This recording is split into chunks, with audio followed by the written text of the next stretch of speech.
Ladies and gentlemen, welcome back. Today we will be talking about the entry level fighter ships. Um, I have a couple up on the tabs. Let's see, 1, 2, 3, 4, 5, 6, 7, 8, 9, around 8 or 9 ships, give or take. I don't know, I can't count. Anywho,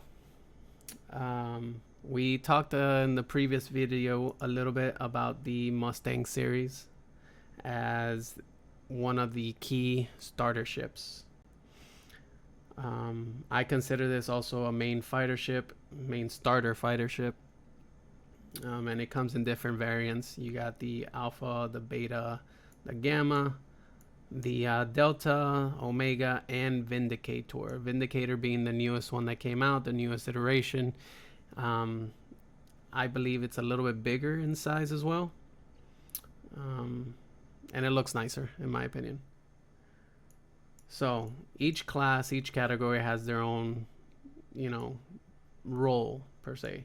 So the Alpha does cargo, the Beta is a pathfinder, the Gamma is a racing, the Delta is a light fighter, the Omega is another racing, and the Vindicator it's a starter / light freight.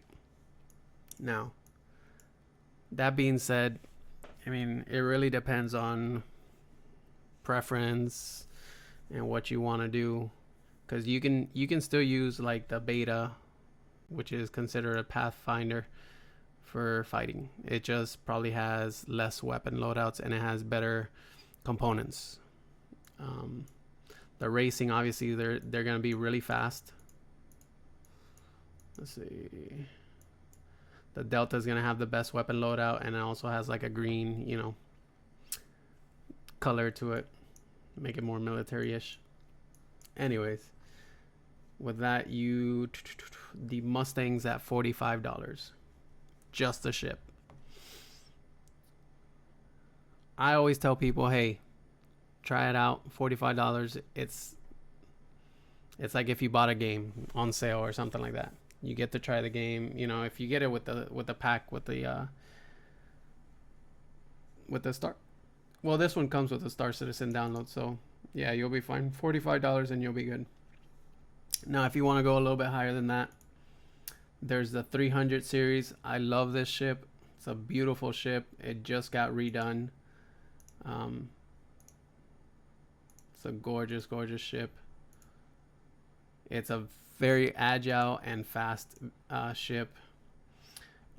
As far as weapon loadouts, you have 3.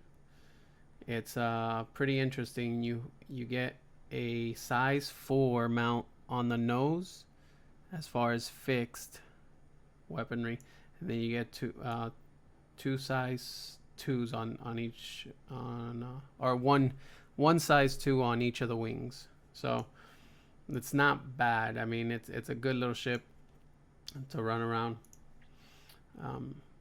And also comes in its own variations. You got the touring one, which is the white one, your Pathfinder, your Interdiction, which has better weaponry to like shut down, deactivate shields mostly and stuff like that. And then your racing. The racing obviously is the fastest one as far as components. It says rework in progress. Interesting. I gotta look into that. Well, this probably is old, maybe. I don't know. Well, it says 5 months ago. It's about the right time. Anywho, let's jump over to price wise. $55 for a much better ship, in my opinion, than the Mustang. This one does not come with the digital download, so you could get the Mustang and then upgrade to a 300 series, and it's only $10 more. That way you get both. You get the download, and then you jump up to the 300 series. Let's see. Next in the line, I've talked about this one before. It's a beautiful ship, the Avenger line. It's an agile ship. The nose only stays to a size 3, and I think you got size 2s on the wings, if I'm not mistaken. It has more cargo. Let's see. I think it has enough cargo, almost as much as the 300 series. Let's see if we do just the touring specs.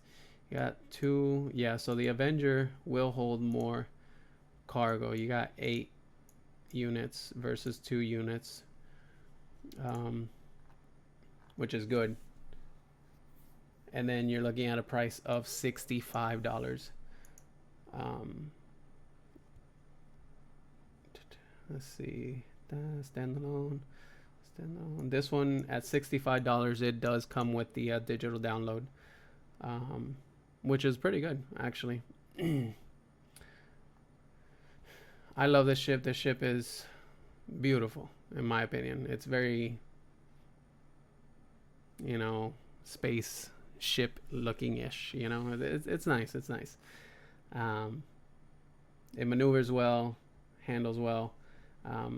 I guess the only reason I would pick maybe the 300 is because you can put a size 4 up front, so a little bit more firepower, and it does have a smaller profile.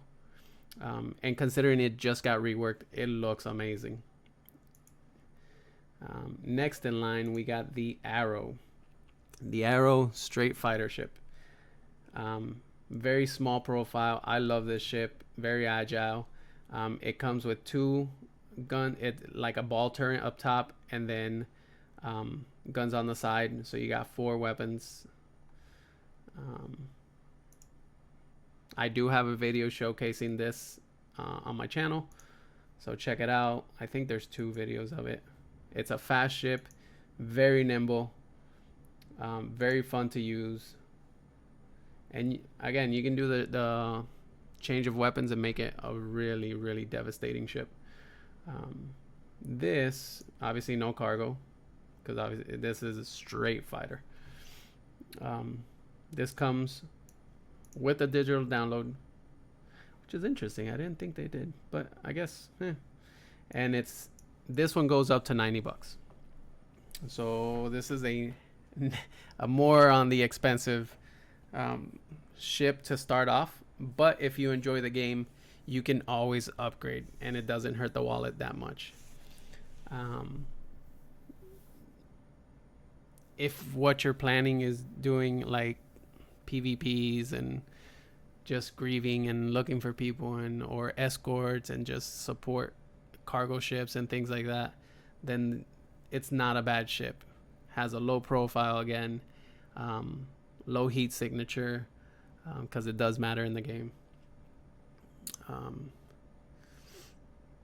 And you can fit it with some pretty nice weapons to destroy, to do really big damage. It's really probably not gonna do much against bigger, heavier ships, but it holds its own. You know, you'd be surprised. Let's see, next on the line, the Reliant Core series. This is a new one that came out recently. It's an odd looking ship. So it goes horizontal when it's in landing mode, and then vertical when it's not in landing mode. I think they changed it to now you can alternate that.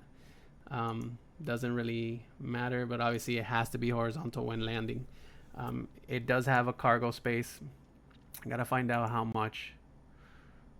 We'll check it in a second. Holds 2 pilots.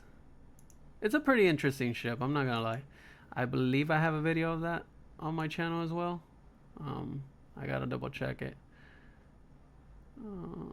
But yes, so it does have a cargo space of 6 units, and it has its own variants as well. So you got the starter light freighter, the one that's reporting, so it has like more cameras and stuff like that to, I guess, provide news to the people. Then you got your light science one, and then your light fighter. And they got their own names. You got the Tana, the Sen, the Mako, and the Core.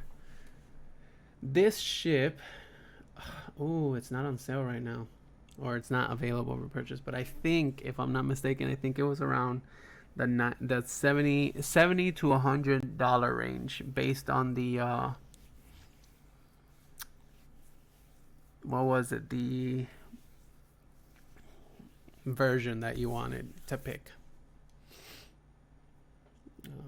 I would keep an eye on it if you like that series for whenever they come back on sale, because they go on sale every now and then. The next one is the Hawk, the Anvil Hawk. One of my favorite ships, looking ships. Is catered for bounty hunting. So let's see. So this is the ship right here, and in this section right here, the tail, there's a little holding cell. So technically, you get your bounty, you have them alive still, you handcuff them, and you put them in there, and then you transport them to wherever the bounty is needed, which is really cool. The ship is very fast, very agile. It has 4 weapon loadouts, or 4 hard points, you know. Has 2 up here, 2 down here. The guns hit pretty hard. I like it. And same thing, you can always change them to for something different to fit your purpose. The price on this was 90 or 100 if I'm not mistaken. Let me see something here. So 0 cargo, yeah. I'm gonna say it was around $90 to $100. It is I love this ship. It is really nice.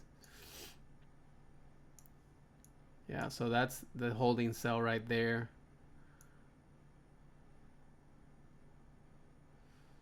Then you got your, let's see, I don't want it to orbit.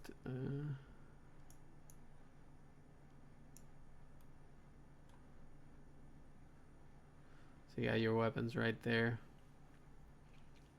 Right there. Bam, bam, bam, bam. There they are. I do have a video on this. It does, the other thing that this ship has that's really awesome, it's an EMP charge to disable other ships. It's this Mamma Jamma circle up there. Let me see if I can rotate.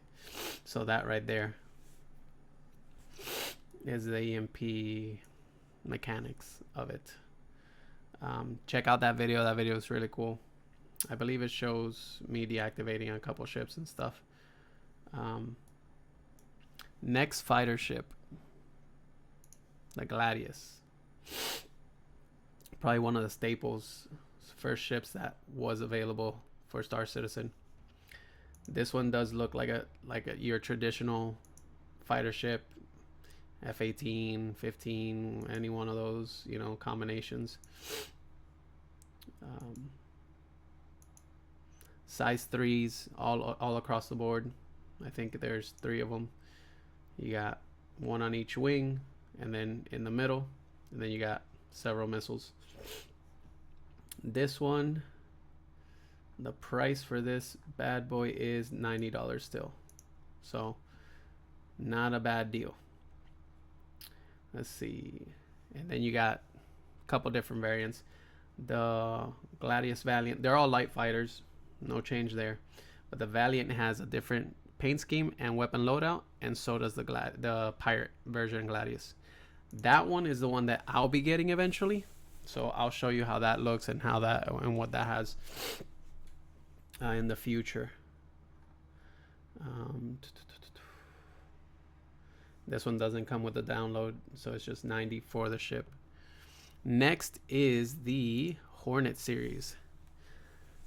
I enjoy the Hornet series a lot. It has a lot of cool variants that you can choose from. Let me show you a little bit. So you got your weapons on the wings for the base. That's all you got, is 1 gun on each wing. That's it. When you transition to the other versions, they add more weapons to them. Let's see. I believe the base has a cargo space. Let me see. Yeah, so it has 2 units of cargo, which is fine. No big deal. Here's where the fun comes. So you got the Wildfire. It has a turret weapon up top, weapon in the front, and 1 on each wing. So that's a lot of firepower in your ship. Then you got the Stealth Fighter, the Ghost. No ball turret, no front weapon slot. 1 on each side. It keeps the heat signature very low. But here's the cool thing. Same goes to the regular Hornet. You can add a ball turret and a nose weapon to any of the Hornet series. It's the same ship, just things taken out, added on, and stuff like that. But you can always add those extra firepower weapon slots to either the Ghost or the Tracker. The Tracker is a it's basically what it is. It has gear components to be able to detect enemies at further distance. You got the Super Hornet. Even though it doesn't show it here in this picture, this one, the Super Hornet's loaded. Weapon in front, weapon on each of the wings. It has a gimbal in the front that holds 2 more weapons. Then you got the ball turret that holds two weapons. It is a beast. And then your regular Hornet, it's like the base, same thing. And then your Heartseeker. Heartseeker is kind of like the Super Hornet, just with a different gun loadout. Now the Super Hornet is where it passes the $100 range. It does come with the digital download. But this is where it gets a little bit heavier, where you get a little bit more serious with the game. Because now spending over $100, even at $90, you're spending a little bit more than you would on a standard game. But this means that you are kind of getting invested. You want to get more. You want to see more. And with the Super Hornet or the regular Hornet, you won't be disappointed. The Super Hornet's not available right now. That's one thing. So, but again, that's why I say it doesn't really matter, because you can get the main Hornet and buy the components to make it a Super Hornet without spending the money, like real money, for the Super Hornet, if that makes any sense. But yeah, so we're gonna stop here at the Hornet side because it's 125. After that, we'll go past to the 150 and up fighters and things like that. There's only a few, it's a couple. But anywho, I hope you enjoyed this section. Next one is going to be on, let's see, cargo ships, and it's gonna be around the like the ones you saw here, the Reliant Corps that has cargo, the Avenger, and then higher up than that, we're gonna talk about the Cutlass, the Freelancer variants. Then we'll talk about the Constellations. Those are all, they hold a pretty decent amount of cargo, and they're bigger ships. And then we'll take a look at them. Alrighty, stay tuned for next time. Hit that like button, subscribe, and we'll catch you later.